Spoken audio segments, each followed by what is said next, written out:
दोस्तों नमस्कार। अभी की सबसे बड़ी खबर आ रही है, जहां पर एक तरफ सूडान में जब तुर्की का निकासी प्लेन उतारा गया तो ताबड़तोड़ उस पर बंदूकों से हमला किया गया, हथियारों से। उसके बावजूद भी अपने भारतीय सेना ने दमखम दिखाते हुए सूडान में रात के समय में अंधेरे में उतार डाला विमान। 121 लोगों को बचाया गया है। अभी की सबसे बड़ी खबर बताएंगे, जिसके बाद इंडियन एयरफोर्स के चीफ वी.आर. चौधरी जी ने भारतीय सेना वायुसेना का जमकर तारीफ कर दी है। साथ ही साथ आपको बड़ी खबर बताएंगे, जहां एक तरफ पूरा भारत पुंछ में हुए आतंकी हमले को लेकर आतंकियों को सजा दिलवाने में लगा हुआ है, तो उधर दूसरी तरफ महबूबा मुफ्ती ने केंद्र पर ही निशाना साध दिया और कह दिया कि ऐसे सुरक्षित इलाके में आतंकी हमला हो कैसे गया। बताएंगे दोस्तों पूरा जवाब, पूरा सवाल आपको महबूबा मुफ्ती का, जो हमेशा केंद्र पर वार करती है। साथ ही साथ आपको उससे भी बड़ी खबर बताएंगे, जहां भारत में ही चीन के समर्थन में खुलकर खड़ा हो गया रशिया। बताएंगे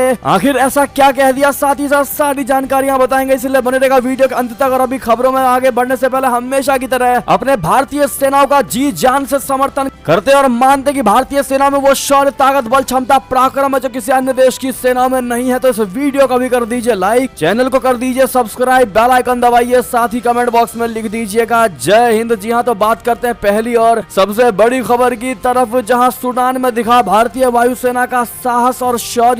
रात के अंधेरे में ही उतार डाला विमान, 121 लोगों को बचाया। जी हाँ, एक तरफ जहां पर तुर्की भी अपने नागरिकों को सूडान से निकालने की कोशिश में लगा हुआ, और ऐसे में बड़ी खबर कल की आई थी, जहां सूडान में तुर्की के निकासी वाले विमान पर ताबड़तोड़ गोलीबारी कर दी गई थी। तुर्की की विमान C-130 पर यह बहुत बड़ा हमला हुआ था। उसके बावजूद भी जैसे तैसे करके उस विमान को लैंड कराया गया। लेकिन दोस्तों भारत ने जो साहस और शौर्य दिखाया है वो बताना बहुत जरूरी है, जहां पर रात के अंधेरे में ही नाइट विजन चश्मे के सहारे से भारतीय वायुसेना के साहसी पायलट जवान ने लैंडिंग करा दी सूडान में और 121 भारतीयों की जान को बचाया रात के समय में। सबसे बड़ी खबर, गरुड़ कमांडो की सुरक्षा में C-130J जैसा सुपर हरकुलस विमान रात में सूडान की राजधानी खार्तूम से लगभग 40 किलोमीटर उत्तर में वाडी सैयदिना के एक छोटे से जर्जर हवाई पट्टी पर उतारा गया। वहां से 121 भारतीयों को एयरलिफ्ट करके सुरक्षित जेद्दाह पहुंचाया गया। जी हाँ, जिसके बाद हमारे इंडियन एयरफोर्स के प्रमुख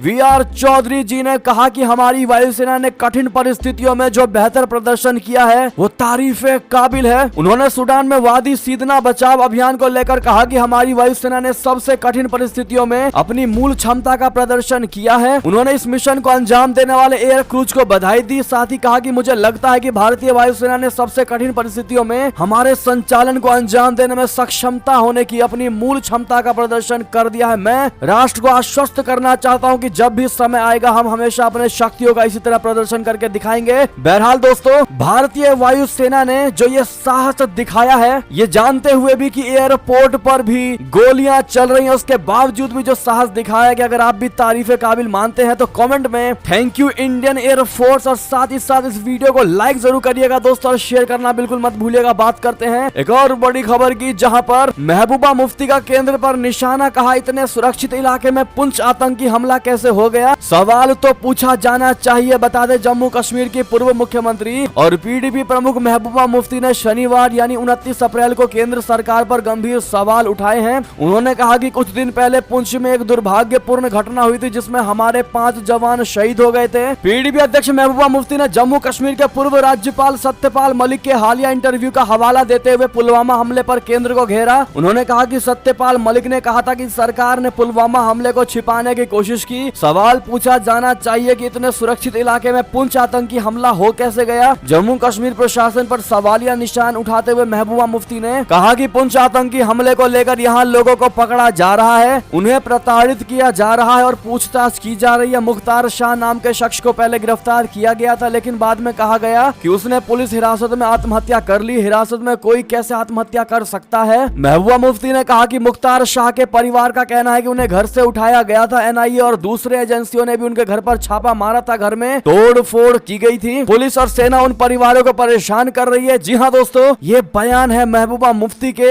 जिन्होंने हमेशा से केंद्र सरकार को घेरने की कोशिश की है, चाहे चीजें अच्छी हो या खराब हो, घेरने का काम उन्होंने हमेशा से किया है। सब में बड़ी बात यह है, जहां पर हमारे सेनाओं के जान गए हैं दोस्तों, ऐसे में उन आतंकियों को सजा दिलाने के बजाय उल्टा केंद्र सरकार को ही घेर लेना, ये दर्शा दर्शाता है कि भारत के विकास में कुछ नेताओं का रुकावट डालना ही कार्य बन चुका है। बहरहाल महबूबा मुफ्ती जिस प्रकार से भारतीय सेनाओं को जो शहीद हुए हैं उनको श्रद्धांजलि देने के बजाय, उनके परिवारों को सांत्वना देने के बजाय सवाल जिस प्रकार से उठा रहे हैं, बहरहाल आपकी इस पर जो भी निजी राय जरूर लिखिएगा दोस्तों, और वीडियो को लाइक जरूर कर दीजिएगा। चलते एक और खबर की तरफ, जहां भारत में ही चीन के समर्थन में खुलकर खड़ा हो गया रशिया। क्वाड ऑकस को बताया ड्रैगन को घेरने का जरिया। बता दें, कभी कभी दोस्तों ऐसी बड़ी खबरें आ जाती हैं जो लगता है कि ये कभी होना नहीं चाहिए था, लेकिन बता दें रशिया और यूक्रेन के बीच युद्ध शुरू होने के बाद से दुनिया भर में कूटनीतिक समीकरण बदले हैं। खासकर भारत को अपनी तरफ लेकर चलने को लेकर अधिकतर देश सजग हुए हैं। इनमें रशिया और अमेरिका सबसे आगे है। हालांकि भारत की ओर से अपनी रक्षा खरीद में विविधता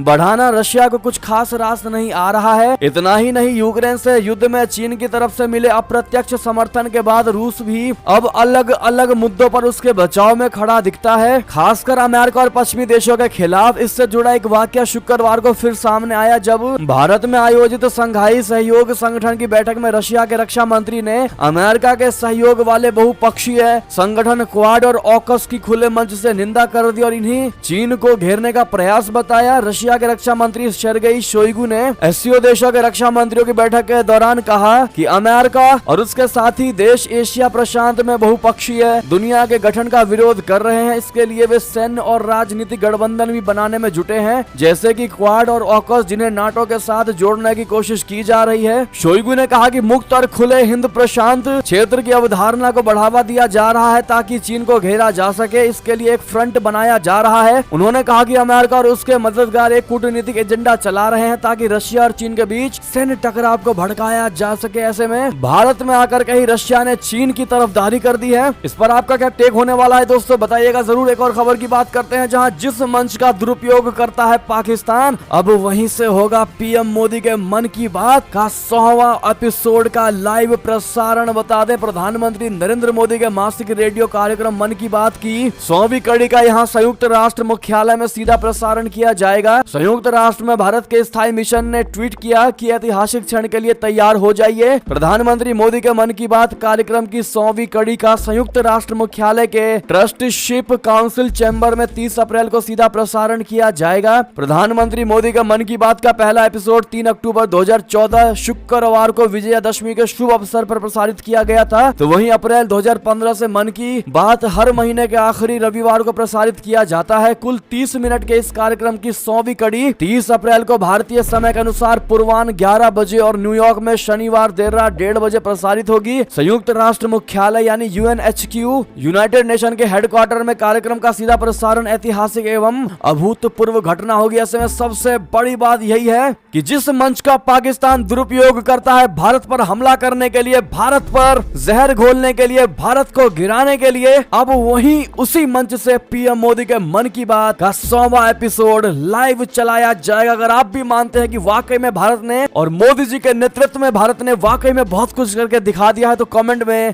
मोदी है तो मुमकिन है और लॉन्ग लिव मोदी जी जरूर कहिएगा उनके लंबी उम्र के लिए। साथ ही साथ बात करते हैं एक और बड़ी खबर की, जहां पर जम्मू कश्मीर से एक और बेहद ही भयावह खबर आ रही है, जहां राजौरी में गहरी खाई में जाकर गिरी सेना का वाहन, 2 जवान हुए शहीद। बता दें, जम्मू कश्मीर के राजौरी जिले में शनिवार को सेना का एक वाहन सड़क से फिसलकर गहरी खाई में गिर गया। इस घटना में सेना के 2 जवानों की मौत हो गई। घटना की सूचना मिलने के बाद सेना, पुलिस और बचाव दल मौके पर पहुंच गए हैं और रेस्क्यू अभियान जारी है। अधिकारियों ने बताया कि एम्बुलेंस नियंत्रण रेखा के पास डूंगी गाला के करीब तब दुर्घटनाग्रस्त हुई जब उसके चालक ने एक मोड़ पर नियंत्रण खो दिया। उन्होंने बताया कि दुर्घटना में एम्बुलेंस चालक और एक जवान की मौत हो गई। बचाव कर्मियों ने उनके शव को खाई से निकाल लिए हैं। बहरहाल उन शहीद दोनों जवानों को आप लोग श्रद्धांजलि अवश्य दीजिएगा। इसी बीच ये थी अब तक की सारी बड़ी खबरें। आपको हमारी खबर कैसी लगी? आशा करता हूँ बहुत अच्छी लगी होगी। अगर थोड़ी भी अच्छी लगी है तो इस वीडियो को अभी अपने भाई बंधुओं में व्हाट्सएप, फेसबुक, ट्विटर के जरिए पूरे भारत में शेयर करना बिल्कुल मत भूलिएगा। और अभी कर दीजिए इस वीडियो को लाइक, चैनल को कर दीजिए सब्सक्राइब, बेल आइकन दबाइए। साथ ही कमेंट बॉक्स में लिख दीजिएगा जय हिंद जय भारत। तो मिलते हैं आपसे अगली बड़ी खबर में, तब तक अपना ख्याल रखिएगा। आप सभी का बहुत बहुत धन्यवाद। जय हिंद जय भारत।